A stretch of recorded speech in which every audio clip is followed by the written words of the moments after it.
Pois bem, primeiramente, boa noite, novamente. Eu me chamo Wellington, sou professor de filosofia, aí atuo na rede privada há mais ou menos uns 5 anos. Eu tenho formação em filosofia, bacharelado e licenciatura pela Universidade Federal da Paraíba, como também atualmente eu curso o mestrado, essa pós-graduação em filosofia também na UFPB. Somando a isso, eu acabei de ingressar no curso de Letras Clássicas, grego e latim. Estou aí no meu primeiro período com o calendário suplementar. Então, assim, filosofia realmente é algo que me interessa bastante desde muito cedo. Essa foi a minha opção de curso e eu estou até então trilhando o caminho filosófico das reflexões filosóficas. Pois bem, nosso tema é filosofia helenística. Se a gente parar para pensar e analisar as provas dos Enems passados, o Enem ele tem uma característica peculiar no que diz respeito à filosofia, porque ele traz na prova para a gente mais ou menos de 8 a 12 questões de filosofia específica. Mas como filosofia também responde algumas questões transversais, ou seja, temas que dizem respeito à humanidade, questões do ponto de vista social, relevantes do ponto de vista político e social. Então, também curiosamente, vez ou outra, aparece alguma questão relacionada com algum filósofo dentro desse recorte. Então, o que vai acontecer?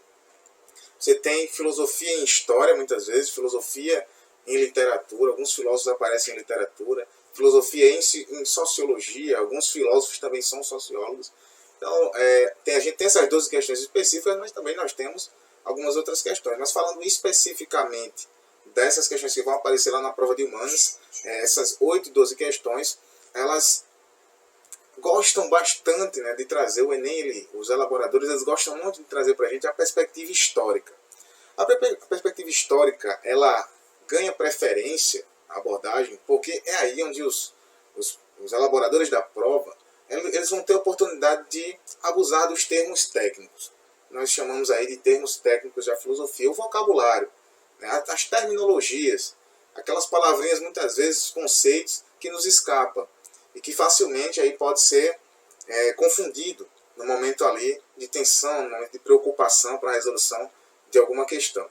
Então é isso que os elaboradores no mais vão fazer na prova de filosofia. Eles vão trazer algumas questões transversais, com temas gerais que dizem respeito à reflexão filosófica, como também vão trazer para nós essa perspectiva histórica da filosofia, para além dos temas, vai trazer perspectiva histórica que compreende filosofia antiga, filosofia medieval, filosofia moderna e filosofia contemporânea, não esquecendo aqui da nossa filosofia helenística, mas ela está incluída no recorte de filosofia antiga, da filosofia da Idade Antiga, certo? Pois bem, então nós hoje vamos dar uma breve revisão sobre filosofia helenística, com a finalidade de, posteriormente, resolvermos aqui algumas questões que dizem respeito a este momento da história da filosofia. Tudo bem? A gente inicia a partir de então a nossa aula. Bom, um fato curioso é essa imagem, eu gosto muito de usar essa imagem do Alexandre para simbolizar o helenismo. Então, o helenismo ele vai ser, em história geral, esse período em que ficou conhecido pelas constantes invasões promovidas pelo exército de Alexandre o Grande. Então, os macedônios, liderados por Alexandre o Grande, os gregos, mas aí da região da Macedônia, região montanhosa, lá no território da Grécia, ele vai conduzir o seu exército para uma expansão, uma continuação, inclusive, do projeto do seu pai, Filipe II. Então, após a Guerra do Peloponeso, a gente vai ter um enfraquecimento das cidades-estados, e Filipe II, aproveitando esse momento de enfraquecimento das cidades-estados, vai começar um processo de invasão e, posteriormente, de expulsão. Ele vai também iniciar essa expulsão e Alexandre perpetua a trajetória do seu pai. Só que vai bem mais longe. Ou mais ou menos aí no século IV, o ano 332, Alexandre ele vai iniciar suas excursões. O Império Macedônio ele vai ser expandido pelo Egito, a alcançar a Mesopotâmia, a Síria, a Pérsia, a Índia, certo? E vamos ter aqui um processo chamado de universalização da cultura grega. Bom, professor, o que isso quer dizer? Vamos dizer aqui que seria globalização, um processo de globalização que ocorre na antiguidade. Porque o Alexandre ele vai ter um insight muito legal, que ele vai perceber o seguinte: o que adianta eu invadir esses lugares, destruir esses povos, né, destruir suas cidades, destruir o seu patrimônio cultural, se eu posso bem trazer eles para o meu lado, se eu posso bem colonizá-los. Então, o que Alexandre vai fazer nessas regiões é basicamente um processo de colonização. Então, ele vai colonizar como? Ele vai, a partir do controle militar que vai estabelecer em cada uma dessas regiões, ele vai instituir centros, né, centros culturais, da cultura grega, e esses centros vão começar a distribuir ensinamentos, né, tanto do ponto de vista linguístico, tanto do ponto de vista cultural, tanto do ponto de vista econômico. Então, esses centros, essas bases instaladas aí pelos macedônios nesses lugares, no Egito, Mesopotâmia, Pérsia, por exemplo, ela vai servir como o nosso centro aí para esse processo de colonização. Então, Alexandre vai colocar para esses outros povos a cultura grega, vai trazer a língua grega, vai trazer a moeda grega. Ele vai começar a educar aquele povo consoante os valores gregos. Vai passar a inserir aquelas pessoas no mundo grego antigo. Bom, então essas regiões então dominadas, embora sofrendo com a repressão militar, com o domínio militar, elas vão acabar confluindo umas com as outras. Nesses territórios, você tinha a presença de persas, indianos, e aí você terá essa mistura, né, de culturas, mistura de costumes, que vai propiciar um momento único, um momento de contato único, porque tanto os gregos, tanto os ocidentais, eles vão colocar para os orientais, a exemplo, a sua cultura, como vão receber, claro, né, impressões dessas pessoas. Como assim? Eles vão, com certeza, sofrer também influências, né? Então, a filosofia helenística, ela nesse período, ela inegavelmente, segundo alguns historiadores da filosofia, ela recebeu, com certeza, alguns dos ensinamentos que já havia ali no mundo oriental. Ela trouxe, ela adaptou, de certa forma, algumas questões, algumas noções que já existiam naquele universo oriental que até então era desconhecido pelos gregos. Claro que há toda uma ortodoxia em dizer que a filosofia surge na Grécia, no período arcaico, no século VI, e que depois da era clássica, helênicos e medievais, e fazem questão, né, alguns historiadores fazem questão de pontuar que essa confluência, que eu estou apontando aqui, essa relação, seria, digamos que seria equivocado apontar isso, seria errôneo, mas nós temos uma série de outros historiadores que provam o contrário, que nos trazem, a partir de uma análise científica, de uma análise crítico-comparativa, que os helênicos sim receberam a influência, né, do pensamento oriental. Então essa é uma premissa para se compreender aqui também esse contexto histórico da filosofia. Bom, a gente sabe que vai existir a cidade de Alexandria vai abrigar uma biblioteca. Essa biblioteca vai ser um centro cultural enorme, né, desse povo nessa época, e que ela terá mais ou menos aí 500 mil volumes, ou seja, artefatos aí de pensamento produzidos aí desde o período clássico, né, até o recorte do helenismo. É uma pena que muitos desses exemplares já não existam mais entre nós, porque com as consecutivas guerras, muitas bibliotecas, muitos acervos foram destruídos, e é de fato muito triste. Talvez tivéssemos aí respostas sobre várias questões que até hoje nós continuamos a investigar, a buscar, e que os filósofos clássicos, como vocês viram aí, acredito com os outros professores, Platão, Aristóteles especialmente, já havia empreendido, né, uma investigação, já havia colocado alguns pontos. Para fechar a questão histórica aqui, dos aspectos históricos, nós temos que esse período ele vai findar, ele tem seu fim, mais ou menos o helenismo em 31 a.C. Certo? Então, a 31 a.C., a gente vai ter aí a queda, né? o arrefecimento desse momento do helenismo. Embora alguns pensadores posteriores também possam ser considerados helênicos. Mas vamos ao que interessa do ponto de vista filosófico. Então, a filosofia, e isso é uma característica muito importante, ela vai se desenvolver por meio de escolas. Então, uma característica muito importante para se compreender aqui o helenismo é que as filosofias elas vão se desenvolver a partir de escolas. Sabemos que Aristóteles deixou uma escola, deixou o Liceu. Platão também deixou a sua academia, a Academia de Platão. Então, isso são instituições importantíssimas de educação do mundo grego e que elas não vão ruir assim. É claro que elas vão permanecer por muito tempo, só que, após a morte dos seus líderes, elas vão passar a ser chefiadas por outras pessoas. Tanto que as principais ideias aí de Aristóteles e Platão irão estar presentes em muitas dessas doutrinas ou escolas que veremos no helenismo.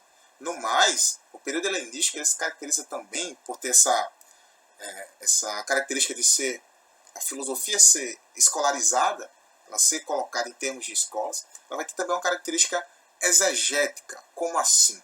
Exegética porque esses pensadores aí do helenismo, eles vão sempre estar lendo e interpretando e reinterpretando aquela sabedoria legada pela tradição anterior. Então não é difícil encontrarmos aqui algumas das noções da ontologia, da epistemologia aristotélica, da teoria do conhecimento platônico. Não é difícil, inclusive, da prática de vida, da prática filosófica socrática, está presente aqui em algumas dessas escolas, certo? Então, essas escolas terão essa preocupação em resgatar e preservar muito da sabedoria produzida no mundo antigo.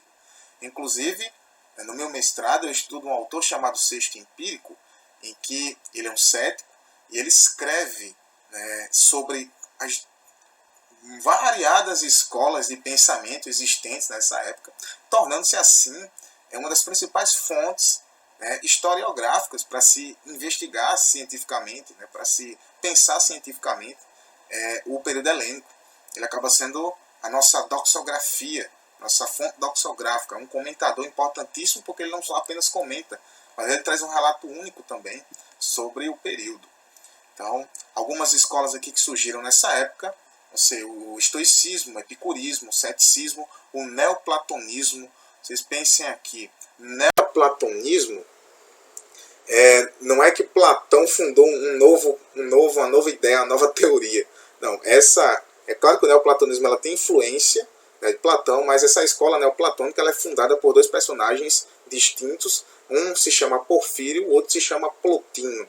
Então, Porfírio e Plotino vão ser pensadores do helenismo que vão trazer uma visão de filosofia a partir, claro, de reflexões que eles vão ter das ideias de Platão. Então, eles vão resgatar aí o pensamento platônico e trazer numa nova formatação. Eles vão dar uma nova roupagem a esse pensamento. Então não foi Platão propriamente que fundou essa escola, mas foi Porfírio e Plotino, responsáveis por instituir o neoplatonismo. E aí temos o cinismo. Então essas escolas elas fecham basicamente o nosso recorte helênico em filosofia. Características gerais dessas escolas. Bom, essas escolas estão inseridas num momento de muita fragilidade para os gregos. Eles vão ver o declínio de uma das mais poderosas civilizações já existentes.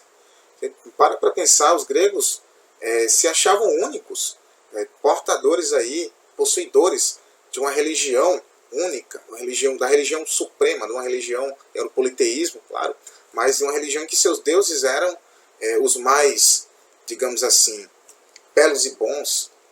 Então você tinha toda essa visão, que também é mitológica, que, claro, a mitologia grega ela vai permanecer por muito tempo, que fazia com que os gregos se acreditassem realmente que eram povos escolhidos aí pelos deuses, pessoas que realmente mereciam estar onde está, e sem contar que Atenas vai ser um centro intelectual, um centro cultural imenso. Então ver essa cidade destruída, ver Atenas, cidades como Atenas, por exemplo, ser destruída a partir da Guerra do Peloponeso, a guerra que perde para Esparta, inclusive, ver essa cultura intelectual toda ser desmoronada, as ideias da polis. Então, a ideia de polis, que não é simplesmente a ideia de uma cidade que existe num amontoado, não é a ideia de cidade que nós temos hoje, seria um amontoado de pessoas dentro de um espaço geográfico, vivendo em habitações. Não. Os gregos têm a ideia de polis como um vínculo entre as pessoas do ponto de vista psíquico. Vamos lembrar aqui que Aristóteles dizia, não é possível ser feliz que não sejam... Bom, perdão.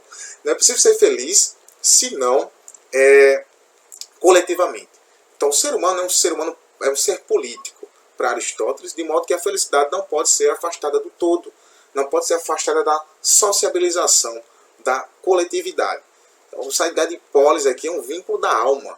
Os gregos acreditavam realmente que só podiam alcançar a realização a partir de uma realização coletiva, não apenas individual. Essa realização individual, ela não seria proveitosa, ela não seria considerada virtuosa, no caso aqui dos gregos. Então a ideia de polis, quando ela passa a ruir dessa cidade que possui autonomia econômica, que possui uma cultura específica, que possuía autonomia política, inclusive, porque cada cidade-estado tinha uma forma de gestar, né, de gerir os seus bens e proventos.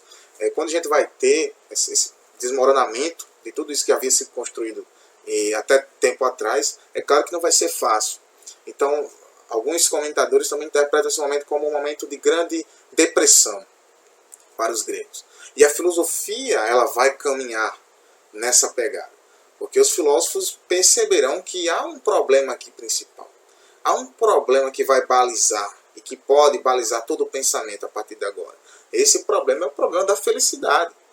Nós teremos aqui uma filosofia preocupada com a felicidade. É uma filosofia que vai se preocupar com a ética, tem uma preocupação moral excessiva. Então, pensando, né, nessa diluição dessa sociedade tão poderosa que era a sociedade grega, é claro que a filosofia vai buscar uma resposta para essa inquietação. Era uma inquietação geral, não era uma inquietação de apenas uma pessoa, mas de toda uma civilização. É uma das civilizações mais poderosas que já existiram. Então, a paz interior e a felicidade serão temas que balizarão as nossas discussões sobre a filosofia helenística. Então, sempre quando pensar em filosofia helenística, pensa na seguinte proposição: como alcançar a felicidade? Como alcançar a boa vida? Como alcançar a paz interior? Bom, então, alcançar esse bem-estar seria o propósito primeiro, digamos assim, das filosofias instituídas nesse período, dessas escolas que nós pontuamos anteriormente. Bom, agora também tem uma diferença, né? Os helênicos aqui, eles não vão se preocupar tanto com essa felicidade coletiva. Eles viram tudo isso ruir aos seus olhos, tudo isso desmoronar. Então, eles vão buscar agora uma felicidade que parta do próprio indivíduo e que seja aplicada ao próprio indivíduo. E que ela possa ser capaz de realizar um indivíduo em sua unidade, em sua mais plena unidade, né, de ser. Bom, 3 ciências, né, vão caracterizar esse momento. A gente vai ter aqui 3 ciências específicas que eles vão estudar, os filósofos helênicos. A primeira é a lógica, a segunda a física, e a mais importante, como eu falei, a ética. Beleza? Então a ética vai ser o estudo da natureza humana, da vida plena e feliz. Então o principal problema, sempre vou repetir aqui, é a questão da felicidade. Como viver bem? Como alcançar, e aí o termo grego é belíssimo, é eudaimonias. Como alcançar a eudaimonia? Como alcançar a paz interior? Então, assim, e a gente sabe que a filosofia não está buscando uma felicidade temporária, essa felicidade que é imediata, que está associada, atrelada à perseguição da vaidade, à perseguição de alguns vícios já pontuados na ética aristotélica. Eu sei que vocês estudaram. A ética aristotélica, a ética das virtudes, vai trazer para nós, né, a ideia de justo meio e mostrar que as virtudes, elas precisam estar completamente desvinculadas de vícios. Os vícios são excessos que os seres humanos cometem e que excluem ele da dimensão dessa felicidade superior, buscando uma felicidade da alma, uma felicidade que fosse perpétua, um estado mais puro de ser feliz. Ou então, a partir disso, a filosofia vai se desenvolver no helenismo, ok? Então, 3 ciências. A lógica, com o estudo do raciocínio, e a gente pensa na dialética. A física, com o estudo da natureza e da ontologia. Então, não é apenas a natureza física, mas é a natureza do real, o ser. Eu acredito que vocês também tenham visto isso. A ontologia, titoon, do grego, né, quer dizer aí, onto, é ser. Essa palavrinha, esse prefixo que tem aqui para a gente, onto, é ser. Logia, sufixo, estudo. Então, o estudo do ser. Então, a física também vai se ocupar com o estudo do ser. E a ética, como eu falei, dominando aqui. Então, eles interpretavam o conhecimento a partir desse núcleo. Física, lógica, ética como sendo o núcleo principal. A ética seria a disciplina primordial entre essa galera aqui do helenismo. Primeira escola. Bom, primeira escola E já é um pouco contraditório chamar os céticos de escola, porque os céticos não foram propriamente uma escola, nem tampouco procuraram se denominar assim. Então há todo um cuidado em tratar do movimento cético. Eu preferi usar orientação cética, mas na prova, se eles colocarem lá escola cética, não tem problema. Eles podem chamar, mas a gente prefere aqui, eu vou usar a terminologia orientação cética, o movimento cético. O movimento cético, ele vai ter como seu percussor um grande sábio do período helenístico chamado Pirro de Elis. E Pirro de Elis, eu poderia aqui passar a noite inteira falando sobre as histórias que circundam a vida deste grande sábio. A primeira, muito interessante, é que Pirro teria tido contato com os orientais. Ele teria tido contato com os povos indianos, porque ele chegou a viajar com Alexandre o Grande em uma das suas excursões.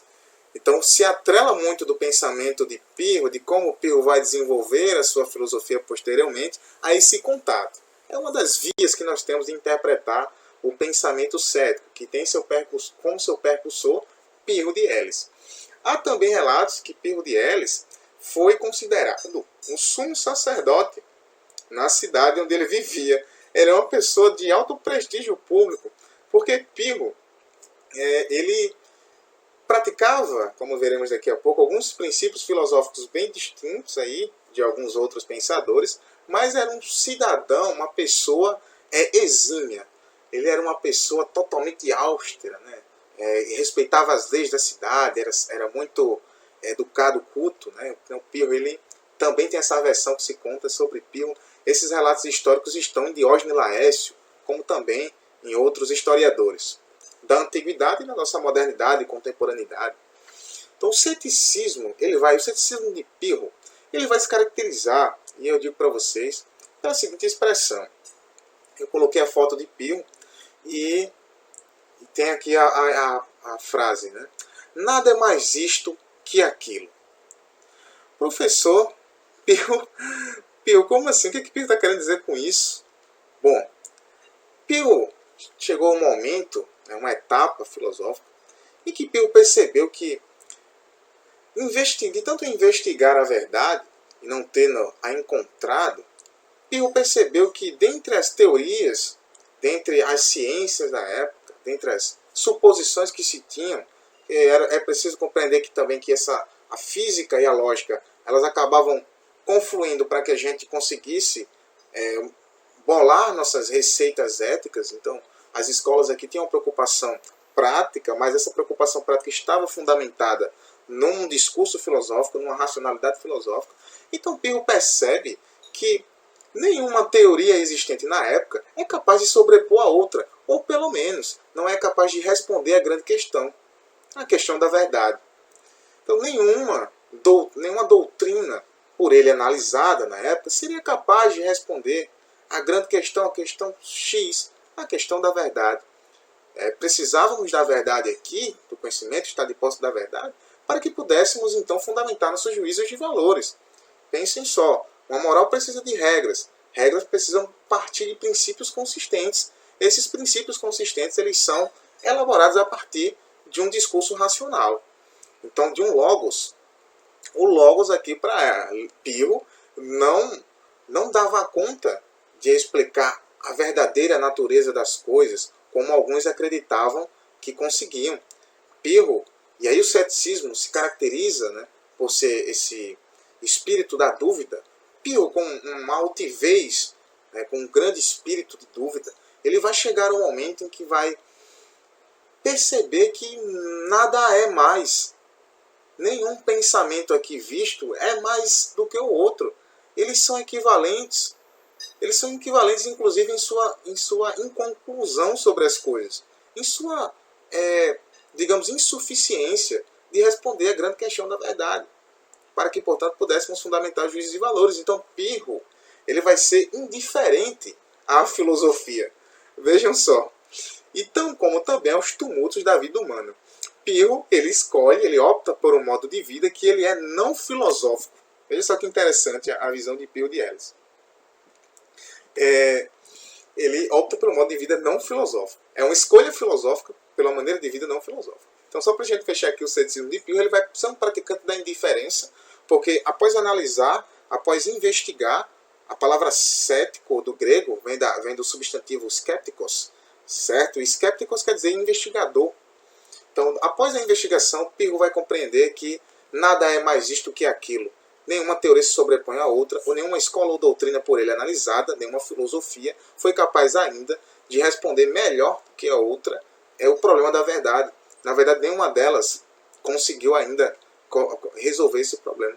Então, Pirro resolve, para não continuar se perturbando perante essa grande angústia, que é a busca contínua, continuada da verdade, ele vai resolver praticar a adiaforia e vai se tornar indiferente a essas grandes questões.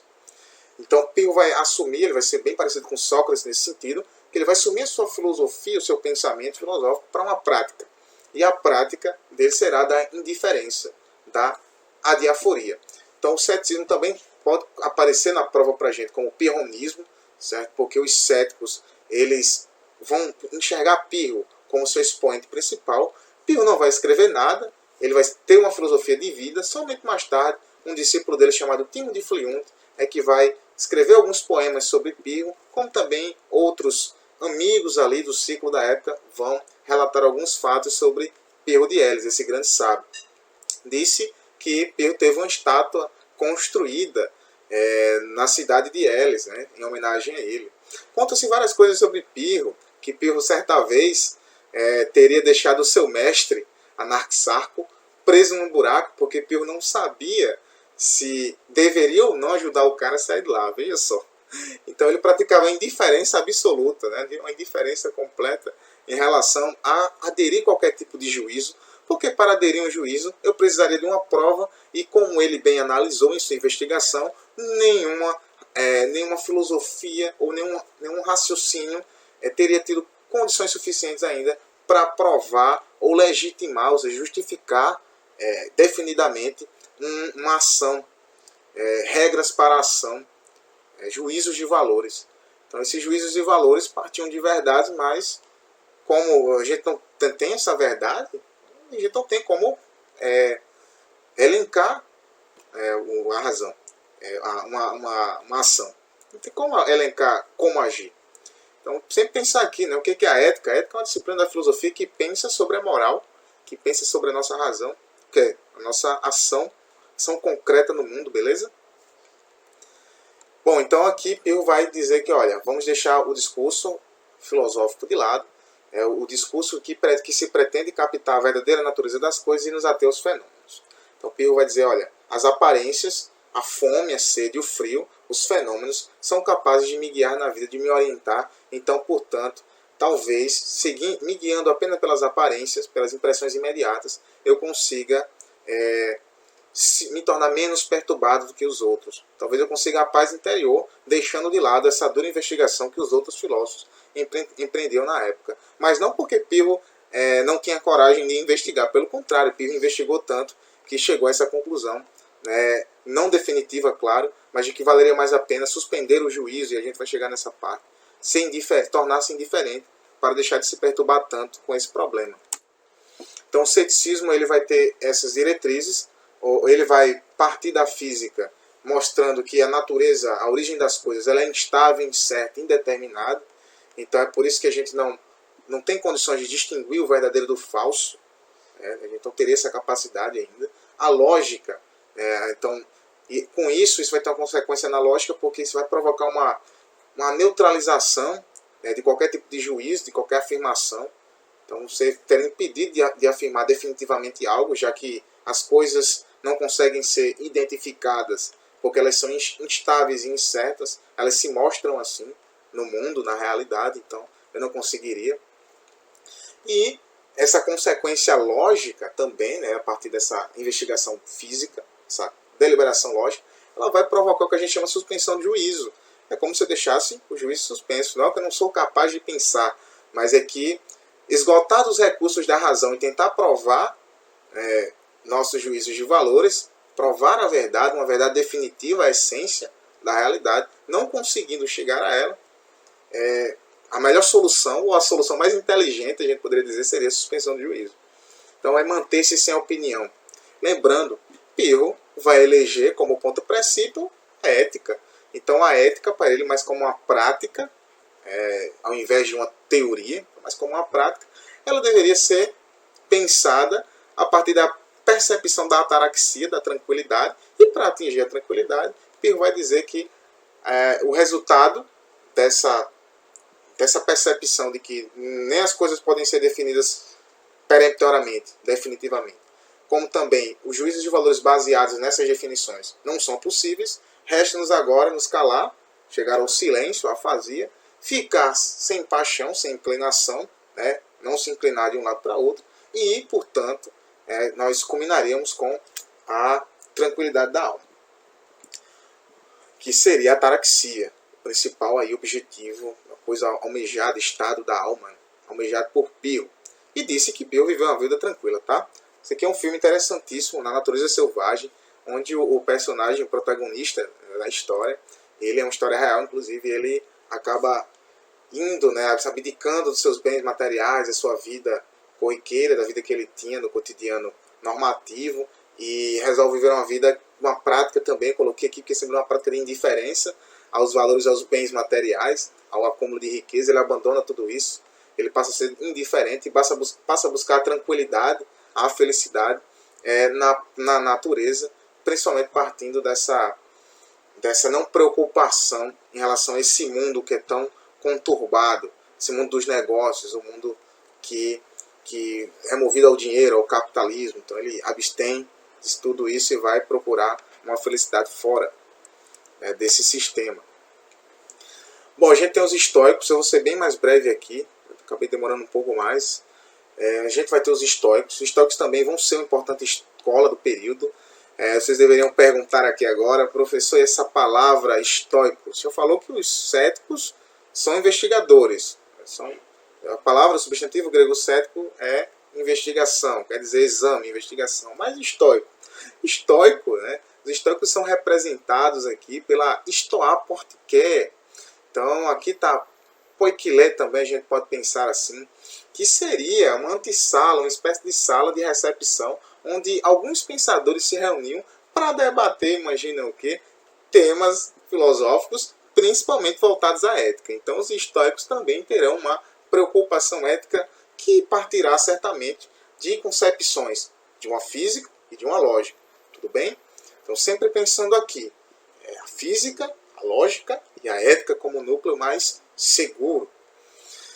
Como principais representantes, bom, vale lembrar que eles surgiram aí mais ou menos no século III, entre o século IV e o século III. Beleza? Os seus principais representantes nesse momento vão ser Zenão de Cítio, que é o próprio fundador da escola, Cleantes e Crisipo. Bom, os estoicos, eles terão uma característica bem especial sobre a questão da felicidade e como alcançar a felicidade. A gente viu que Pirro acreditava na indiferença. Seria ser indiferente aos problemas do mundo, nos conduziria à ataraxia, que é um estado correlato da felicidade. Mas e para os estoicos, como é que seria isso? Os estoicos, eles vão buscar uma aproximação com a natureza. Os estoicos, eles vão ter uma percepção aqui de felicidade, de ética, que se aproxima à perfeição do nosso cosmos, da nossa natureza. Então, a coisa mais bela, a coisa mais perfeita, mais agradável do que o equilíbrio perfeito que a natureza, como a natureza se apresenta, a forma pela qual a natureza se apresenta, se mostra para nós. Aos estoicos seria inegável que deveríamos estar preparados para viver aí conforme a natureza, aceitando, portanto, o nosso destino que parte desse fluxo natural, desse princípio inteligível que é toda a natureza. Para os estoicos, tudo será corpo, beleza? Tudo será corpo, até mesmo querendo dizer, olha, eu sei que a felicidade a gente não pode pegar ela assim, mas quando alguém, por exemplo, ganha um presente, ela com certeza sente no corpo. Ela sente no corpo, aquilo desperta.